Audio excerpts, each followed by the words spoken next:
Bagong taon na, bagong presyo na rin ba ang makikita sa mga palengke ngayon? Pero kahit ang 25 taon nang nagtitinda na si Rosita Asense, hindi pa rin makapaniwala sa walang humpay na pagtaas ng presyo ng mga bilihin. Lalo na ang sibuyas na nananatiling nakakaiyak ang presyo. 50 pesos ang tulong pidasong sibuyas, 50.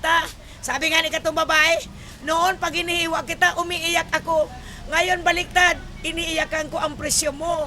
Wala ring magawa ang mga mamimili dahil kailangan naman daw talaga sa pagluluto ang nasabing sangkap. Dati makakabili ka na dyan, 20.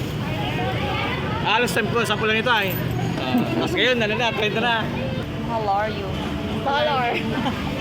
Araw daw nga siyang pangangailangan. Pero kung dati iba-ibang klase ng sibuyas ang makikita at mapagpipilian sa palengke ng Naga City, ngayon 2 klase na lamang ang mabibili rito na galing Ilocos, Zambales at Nueva Ecija. Sa mga hindi naman nakakaalam, magkaiba ang presyo ng sibuyas sa baba at itaas na level ng Naga City People's Mall.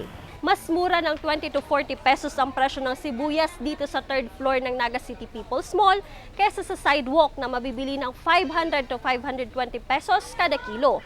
Kapansin-pansin rin na maliliit ang red onion dito sa merkado. Ayon sa nagtitinda rito, wala nang supply ng white onion. Itinigil daw muna kasi ng nasyonal na pamahalaan ang importasyon nito. Kinumpis ka rin noong nakaraang buwan ng Department of Agriculture ang mga puting sibuyas na pinaniniwala ang iligal na inangkat sa bansa mula China. Mayong white onions, mayong ROB, mayong India, mayong Holland.